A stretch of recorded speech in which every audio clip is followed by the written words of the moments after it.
at the outset, if you can look at that content and say, we know we want this to be repurposed, shaping that content from the beginning. Like, if you have control over that, that's great.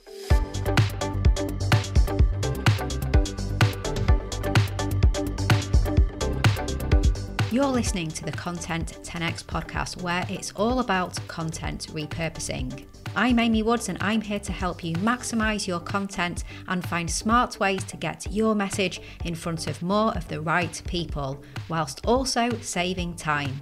Let's get started.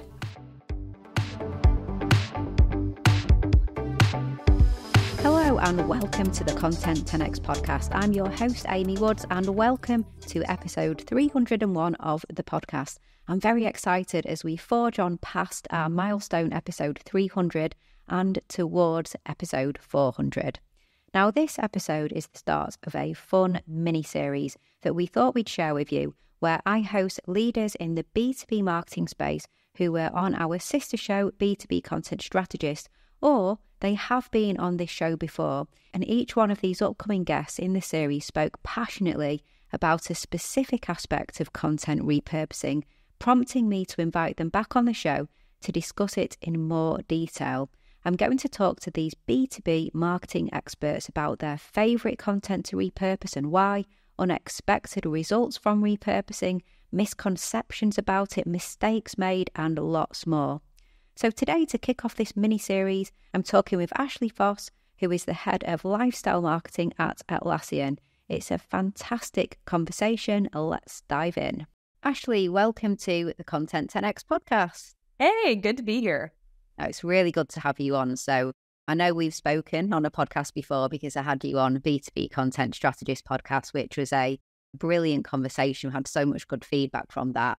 And I remember in that conversation, we kind of skimmed the surface and spoke about maximizing and repurposing content. And I remember in that moment thinking, I really need to bring you onto the Content 10X podcast where we speak a lot more about that. So I'm really pleased to have you on. And this is part of a B2B marketing mini-series that we're doing on the Content 10X podcast, where I'm speaking to yourself and other leaders in the B2B marketing space about, repurposing and maximizing content. You were one of the first people that I thought of, so thank you so much for agreeing to come on. I'm very excited about this, although I will say, you've asked me to choose like some favorites and some bests, and those are hard questions. So, this might be, we might get a little emotional on this call about all the things here. How do you pick your favorite child, right? Like that's not supposed to do that. I know, exactly. Well, we'll take best and favorite with the high pressure and a pinch of salt, I guess. Thank you. I appreciate that. And a very good segue into that. So the first question. So what would you say is your favorite type of content to repurpose? And, why does that work so well for you, that type of content? True to form, I'm gonna immediately come out of the gate and say two things, and I think that they're different enough that I think it's actually worth kind of diving into them throughout the conversation. So one is a traditional answer that you'll probably get from a lot of marketers, which is presentation slides. And I'm not specifically saying presentations like the entire recording, the slides themselves. The way I build my slides, I intentionally try to build them in a modular way so that I can repurpose portions of those slides into articles or into other presentations or into like LinkedIn carousel posts. So that's one. And then the other, since I just mentioned LinkedIn, is LinkedIn comments. I've been on a whole kick about this because I get a lot of questions from people about this. And commenting is a great way to grow not only your own personal brand in terms of building relationships, having conversations, but engaging in that way also primes the algorithm to give more reach to your original posts. So that's helpful regardless of whether you repurpose the comments. If you leave meaty comments, that actually can then turn into original posts from your own profile. It gives you the opportunity to then tag the original person who started the conversation, so they'll come back and engage. It then gives you the ability to kind of come back into that previous conversation and say, hey, we're actually continuing this conversation on my post. So there's a lot of opportunity to continue those conversations if you're leaving meaty comments. So those are two things that I'll say. And the way I repurpose them is a little bit different than the way most folks repurpose both of those types of content. So that's part of why they're my favorites, is because I actually get to do it in a way that works for me in a couple of different formats, assets, channels, etc. I absolutely love that. And I actually didn't, I would not have foreseen that they were going to be your answers as well. So that's just fantastic. Could you give an example? So let's say with the slides, I'd just love to hear an example of that because it's just really interesting. Sure. So I'll take a slight step back and say that from a mindset standpoint, I go into my content creation, whether that's for my personal content or for folks I'm working with the idea of creating modular content. So frequently when we hear about this, we'll hear people talk about content repurposing, and it's a little bit of a misnomer because they basically mean, oh, just publish the slides as they are as a PDF on the website. And you're like, okay, that's not repurposing. That's just posting the slides. Or you'll hear people talk about snackable content. This has come up, and I'm internally, I'm like, guys, you don't actually want snackable. Snackable implies that you just need a quippy click because your audience can't pay attention for too long. And instead, what you want is modular, right? You want this content that you can break apart, that you can build in different ways, that you can pull together into something that's longer form. So given that context, the example of the slides that I love to use for my own personal example, which I have a lot of depth on because I've done it a number of times, is this idea of content depths. So conceptual, strategic, and tactical depths.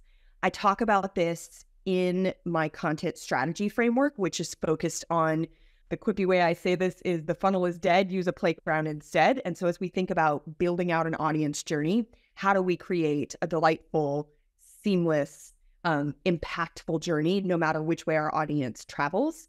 And I frame that up as a playground, and I talk about using content depths instead of using funnel stages. So that's one way that that set of slides gets used.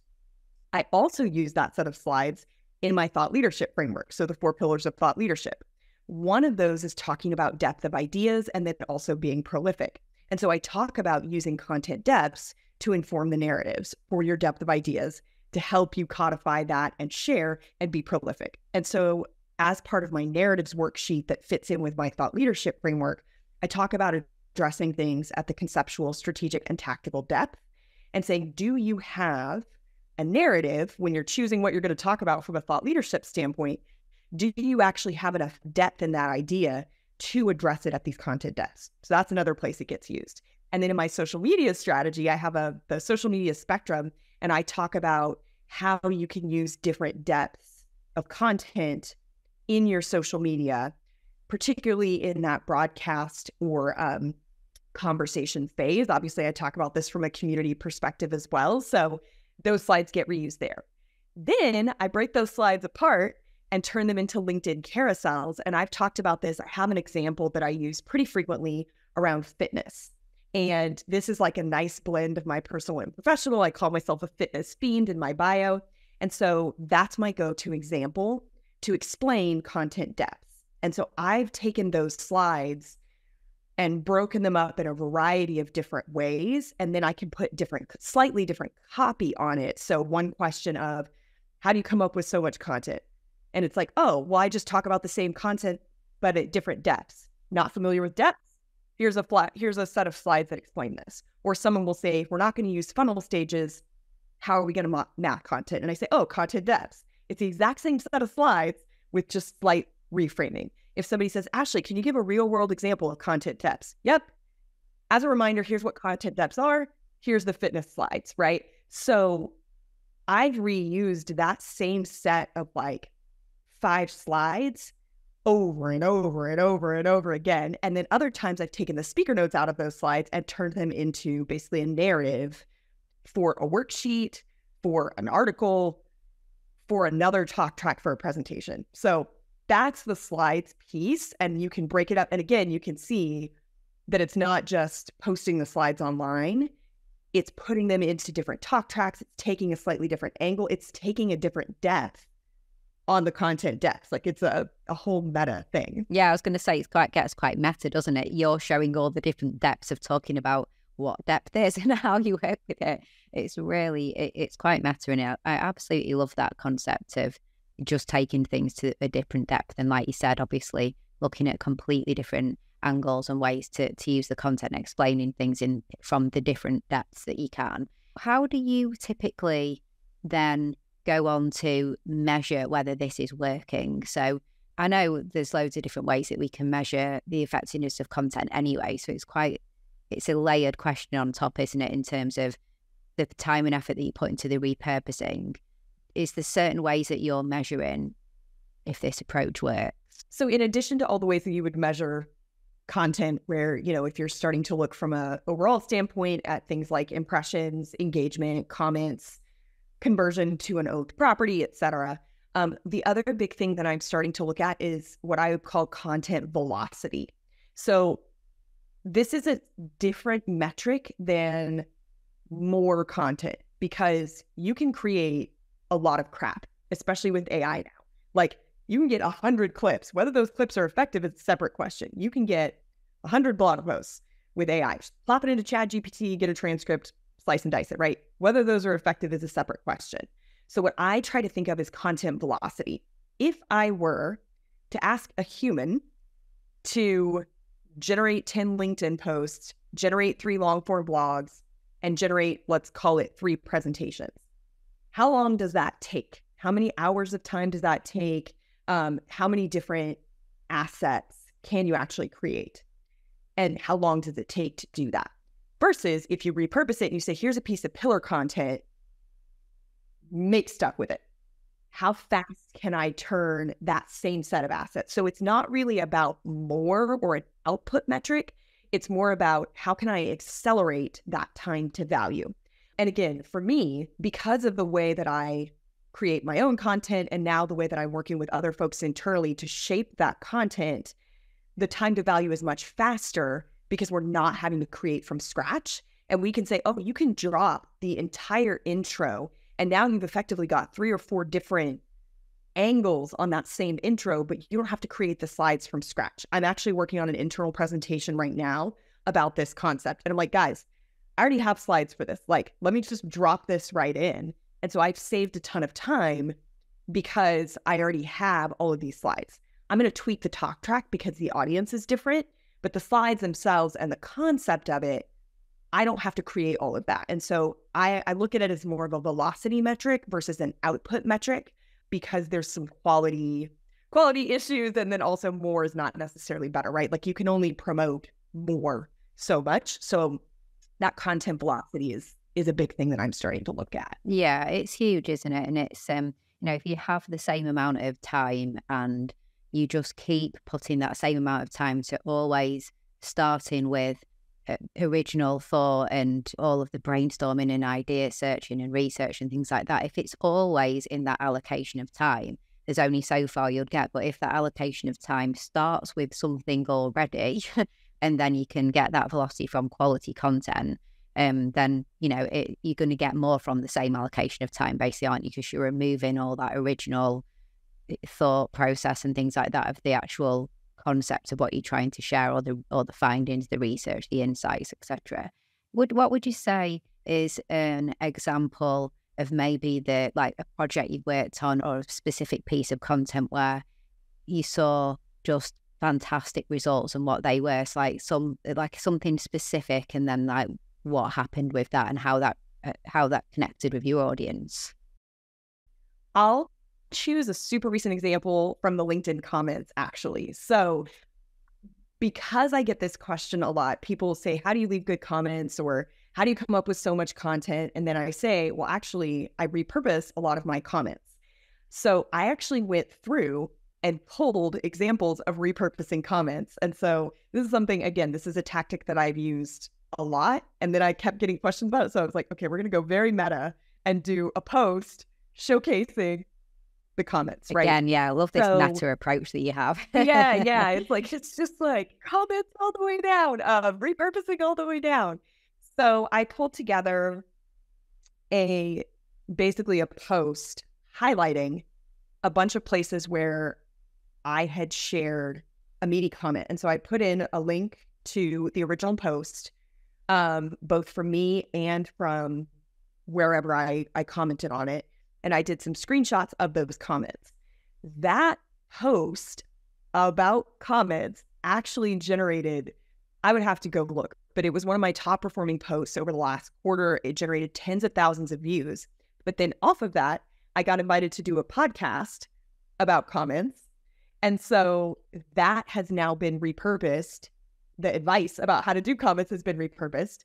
I ended up having several people share and say, here's how you do good commenting. Go look at Ashley's post and also share your content, right? So that was another thing where just the amount of tags that I got of people referencing that content and sharing it back with me. And then I actually ended up having somebody internally ping me, and they actually sit on the sales side of the house. And they're like, I came across your post talking about this. Like, how do I get you to help me create like sales content? How do I get you on my sales calls? How do we bring this to our sellers in order for, like, how do we get this mindset into our sellers? And so I'm starting to have that conversation, starting to have the conversation about, like, with our internal sales folks, how did they go do this on LinkedIn? And so that one post obviously generated a bunch of buzz, comments, engagement, etc. But the internal conversation with that and how that has actually now sparked some internal conversations about how do we get other people to do this, and how do our evangelists use this same tactic? That's been an additional ongoing thing. So aside from the standard, yay, the post did really well with a lot of impressions, seeing how many other conversations it sparked and the movement that has sparked internally and externally, that has been kind of a surprising and also very effective thing to see, where it was literally me just pulling screenshots of stuff that I've done over the last 2 months or so. Yeah, I mean, you say literally you doing that, but it's because the stuff that you did was so good, excellent work and methods and what you've been doing and pulling together really, really good content and good examples, and people love it, obviously.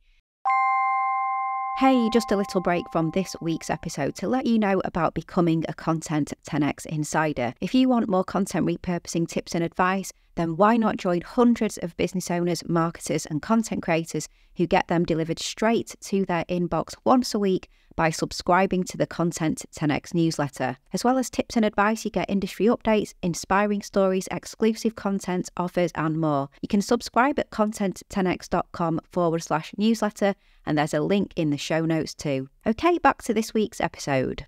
The next question that I have, I feel like you might have almost just answered it, but maybe you've got something more up your sleeve, because I was going to ask about the most unexpected result that you've seen from repurposing. What you just said then sounded quite unexpected in terms of where that went.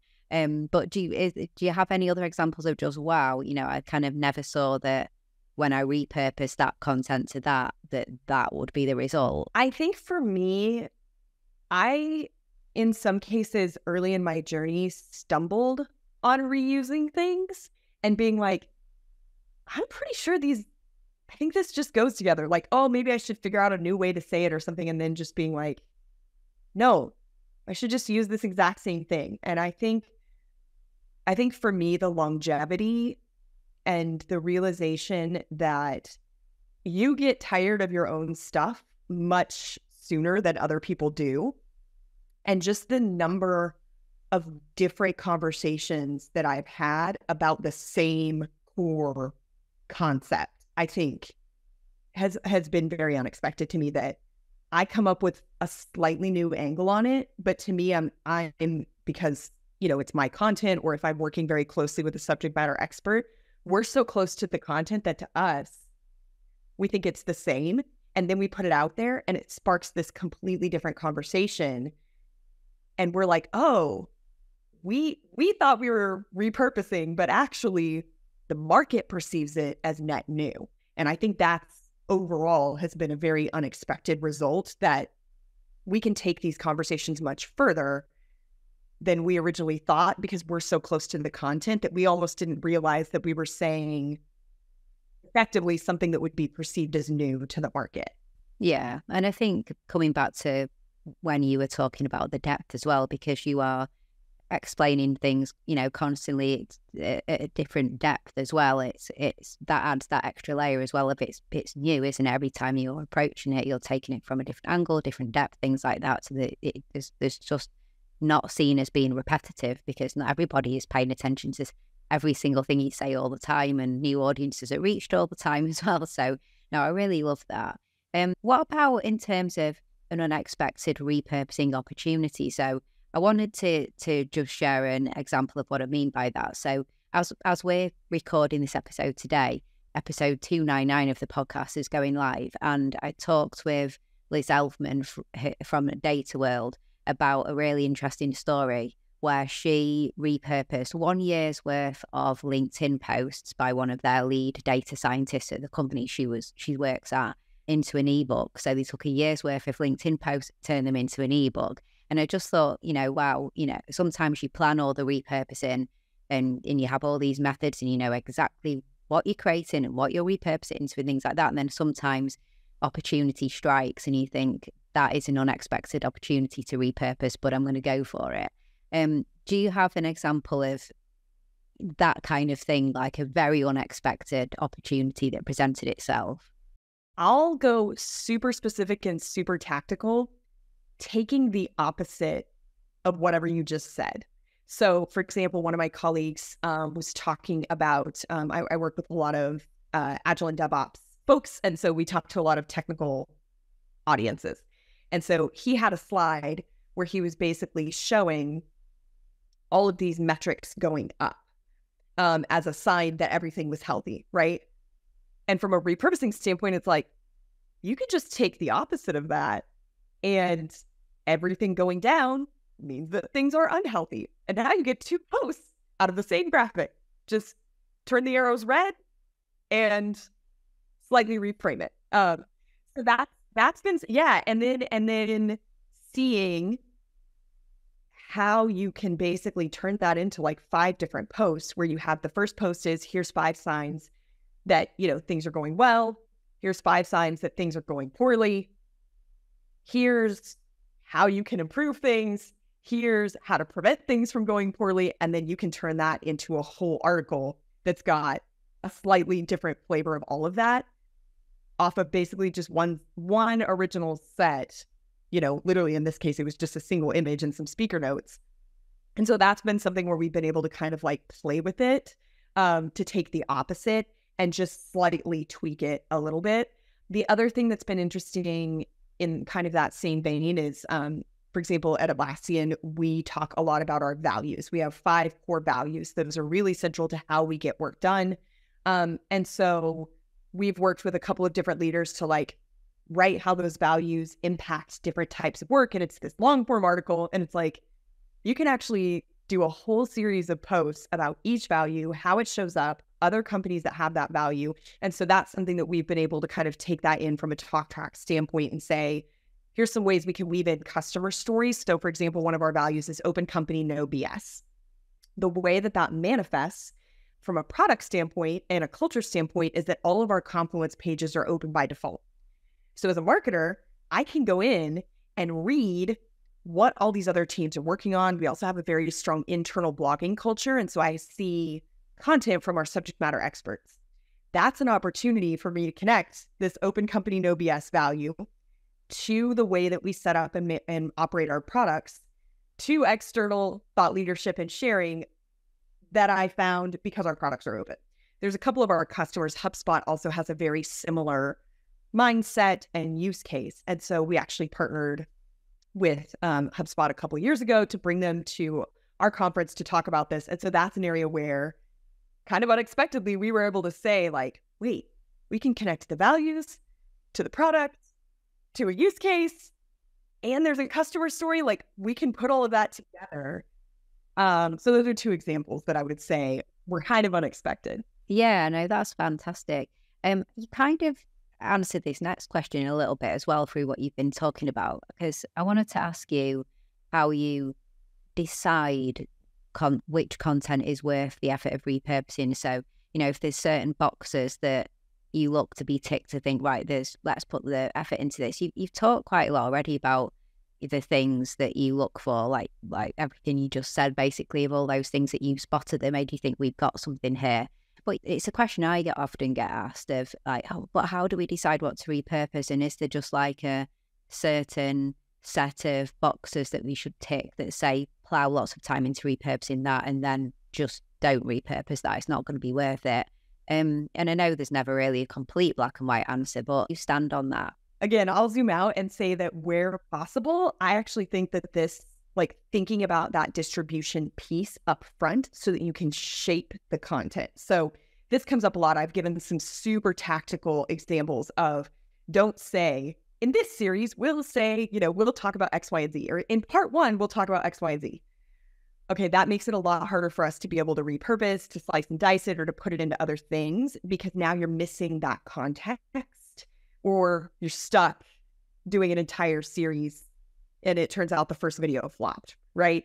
Or slight rephrasing, instead of saying, as I mentioned earlier, or if you remember a few slides ago, don't frame it that way because now I can't parse it out or I can't put it together. Just say, if we agree that this concept is true, and it's the same concept you just mentioned. Another example, you name your nouns. So people frequently will just say, at Atlassian, we believe X. And then throughout the presentation, they'll just say, we. Well, now it's really hard for me to repurpose that because I don't know who we is. Do you mean Atlassian? Do you mean Jira? Right? So at the outset, if you can look at that content and say, we know we want this to be repurposed, shaping that content from the beginning. Like, if you have control over that, that's great. The second thing I'll say is, and this is coming from like a SaaS context, in general, I struggle to repurpose demos and tutorials because we ship so frequently that the product screenshots get out of date, the talk track gets out of date. We have a bunch of net new stuff. And so frequently it's hard, right? Because getting demos can be very difficult by the time you set up the environment, by the time you get the script, by the time you get it all recorded, right? And so there's this sense that, like, man, we should turn this demo into a tutorial, or we should turn this tutorial into a demo. But that content tends to be not very evergreen. And so I would say picking content that is more evergreen as a repurposing tool, and then saying, okay, we're going to put the time in to plan that ahead, versus we know that we have a release, we've got a monthly demo series, like, it's going to be better for us to just create this net new. That also then helps you understand the investment that you should put in on that monthly demo series, that maybe you probably shouldn't spend $5,000, $10,000, $20,000 on a single video if you're just going to redo it every month, right? So that's another thing. And then I think anything where you're doing original research, so surveys, reports, guides, economic impact reports, where that content is original, it's got net new insights, and it tends to be something that you invest a lot of upfront time and money into in the original pillar asset, that would be something that we would mark to be like, all right, if we're going to pay $50,000 for this report, by the time we, get a survey done with actually statistically significant data and get the design and get a web page, obviously making sure that you can start to pull stuff out of that report and having a plan for that would be another very obvious one to be like, yep, 100% we're going to repurpose that. So that's some thinking on how to shape it if you have input into that in the beginning. Types of content that are probably not great for repurposing, and therefore you need to balance the investment in each of those original assets. And then the stuff where all right, this is probably excellent for repurposing. It's got a big investment. It's got evergreen. It's got net new information. Let's put the time into that. I completely agree with you. And I think with as you said, the original research, say you've invested $50,000 or something like that into some fantastic survey, research report, these great insights, things like that. It's going to be perfect for repurposing into lots of different content.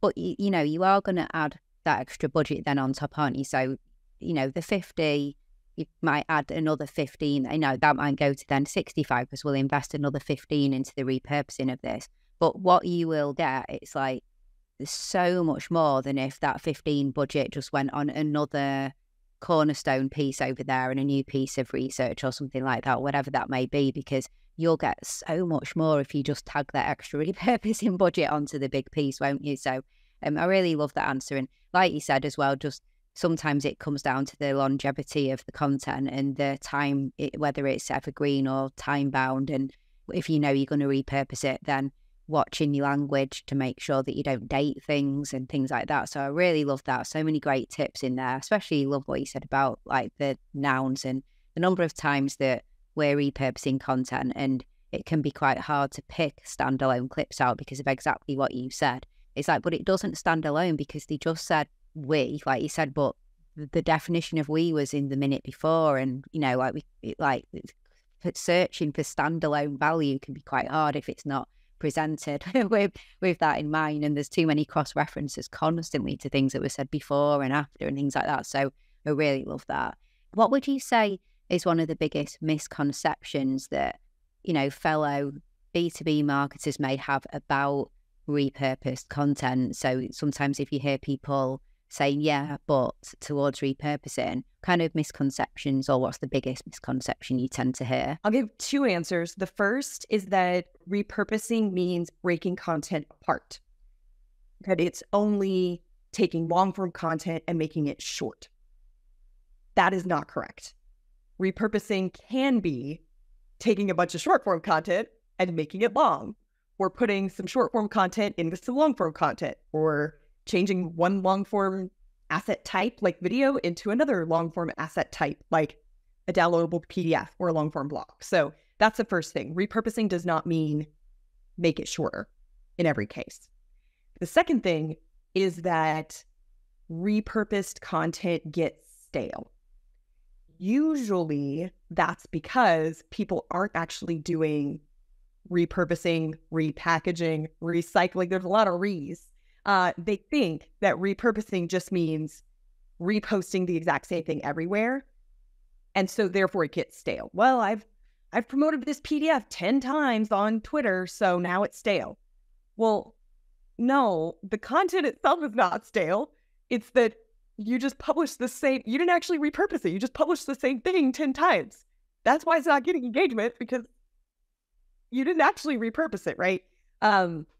And again, the number of times where if you actually repurpose it, you pull out a set of slides and you come up with 10 different pieces of copy and you post that once a month for 10 months. I guarantee you, nobody in month 10 remembers what the heck you said in month 1, even if it's the same set of slides. If you take blog posts and you take the opposite, 5 signs of a healthy team, and then 3 months later, 5 signs of a dysfunctional team, and then 3 months later, signs like 3 signs of a healthy team, 3 signs of a dysfunctional team, and 5 ways to improve your team health. Nobody remembers that the 5 things and the 3 things are that it's the exact same content, right? Nobody remembers that. So those are the 2 big misconceptions I see, is the make it shorter and then it gets stale.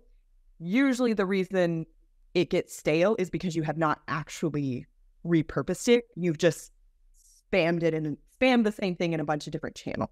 And I love what you said in terms of, you know, nobody will notice if you were doing the slightly different spin on things and sharing it over time. And I always think to myself, if you are getting people saying, you know, isn't this similar to what you posted a few months ago or whatever, I mean, well done, because you've got such a completely engaged audience. They follow every word that you say and remember everything. Like, actually, like, that's not a bad thing, is it? That means that you are, you know, you've got some avid followers there, that's for sure.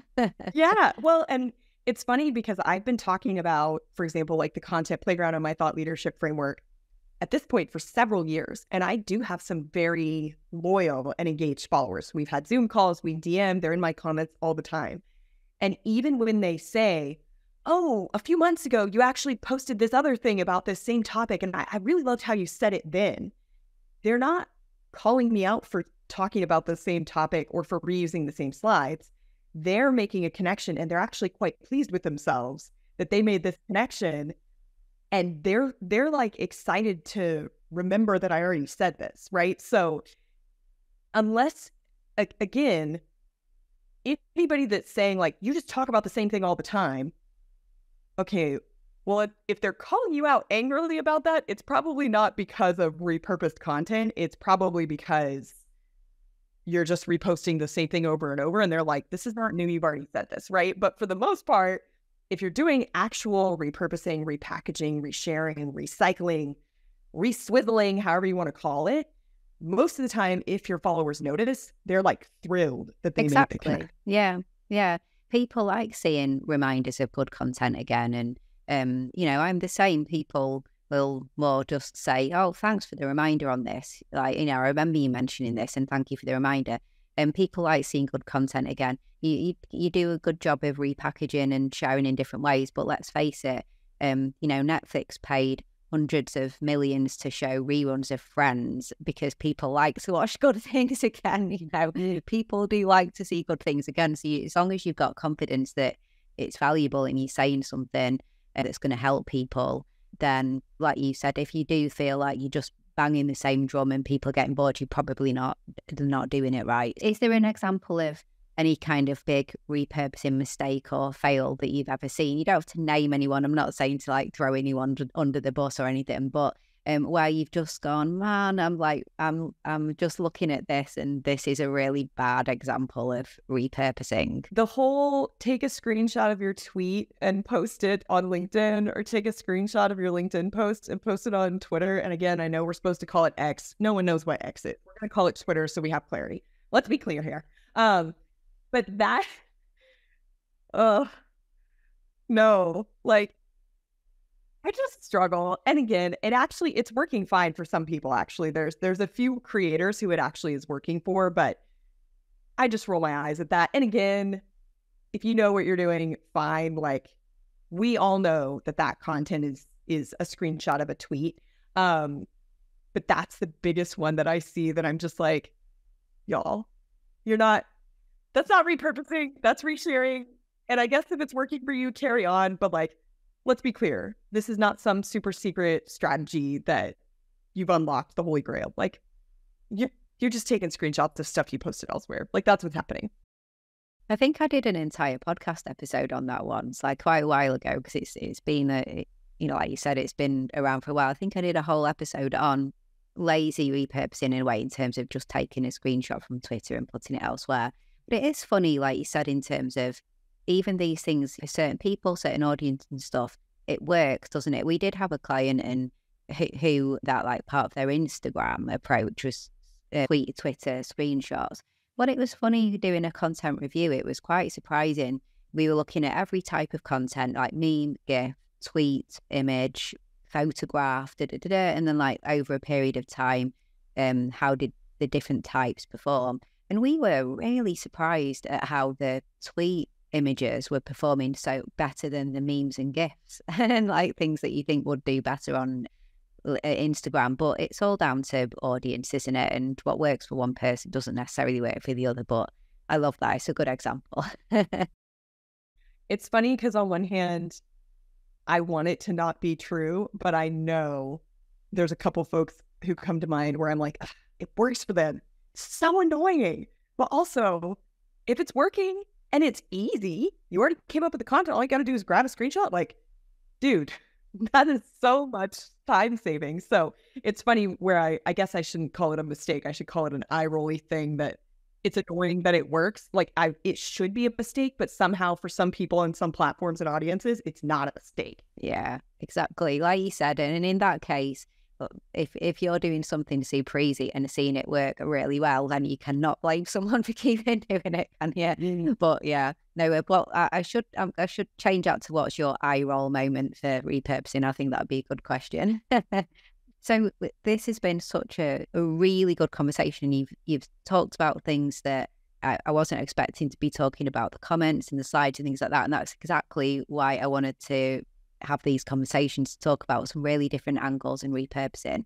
The final question, so if you could give one piece of advice to a B2B marketing manager with a very small team, but they have a desire to start really making the most out of the content and they're not really embracing repurposing at the moment, what would that one piece of advice be to this B2B marketing manager with a small team? Lean into AI. And I know that sounds funny, but I've been experimenting with a lot of different tools and workflows and that kind of thing over the last quarter or so. And you're not going to replace the humans, but you can get machine-generated transcripts. You can get machine-generated blog drafts to start with. You can get machine-generated clips where you can start to adapt those things. Like, lean into those tools and then use the humans to refine things instead of forcing the humans to have to go through and manually do all of that. That would be what I would say is like, keep an open mind about AI. You're still going to have humans pairing. Like, you can't just start sharing whatever AI puts out, but keep an open mind, look at those tools, because there's a lot of really awesome stuff that's coming out now where you can save a lot of that upfront sifting time and get a starting point faster so that you can accelerate that content velocity.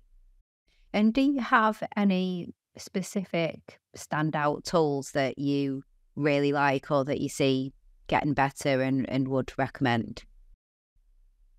I am early enough in the journey right now that we're still vetting all the tools. So I'm hesitant to give a current recommendation just because we have not settled on a stack yet, and I'm still vetting tools. So I'll withhold my tool thing. I'm happy to share. If people want to DM me, I'm happy to share the journey, but I feel a little twitchy about being like, here's exactly what you need at this point, because we're definitely still in the exploratory phase of that journey. Yeah, no, we are as well, actually. We've even got a couple of demo calls booked in next week with a couple of different tools that we're interested in, because we're the same as you. Like, I wouldn't stand up and say, these are the tools to use or the best ones, because I hate recommending things if I can't wholeheartedly say that I truly use it and think it's great. And we aren't there yet either. But I love that answer. Of course, it's such a good 2024 answer. Small team, embrace repurposing, look to see what AI can do. So that's fantastic. Love it. Well, Ashley, thank you. It's been a fantastic conversation. I knew it was going to be good to begin with, and it surpassed all expectations as well. So thank you. Where would you like people to go to connect with you and let you know that they listened to this episode and really enjoyed it? You'll be shocked. LinkedIn. Real shock, yeah. I'm a LinkedIn fangirl and a LinkedIn nerd. So you can find me on Twitter, but the best place is LinkedIn. Oh yeah, go follow, go connect with Ashley, go follow Ashley on LinkedIn. Amazing content on LinkedIn. I think when I first invited you on to B2B Content Strategist and we first met, it was through, just seeing all the great LinkedIn content that you're putting out. So go follow Ashley, go and see all the great content all the time, connect, say hi. That'd be great. Yeah, so thanks, Ashley. Well, it's been brilliant. Thank you for coming on. I really, really appreciate it. And I hope to have you back on again another time soon as well. Yeah, thanks for having me. Okay, so I hope you enjoyed that discussion and thank you so much for tuning in. If you enjoy the Content 10X podcast, then why not hit that subscribe button on your podcast listening app of choice so that you can get updated when new episodes are released. And I'd really, really appreciate it if you could leave a review as well. That really makes a difference for the podcast. Also, please do get a copy of my book, Content 10X, More Content, Less Time, Maximum Results. It is the ultimate guide to repurposing every type of content, and it's available on Amazon in Kindle and paperback and also in audiobook as well. And you can head to content10x.com/book to find all the other places that you can get a copy of my book. And if you would like us to do your content repurposing for you, then we offer a fully end-to-end done for you content repurposing service.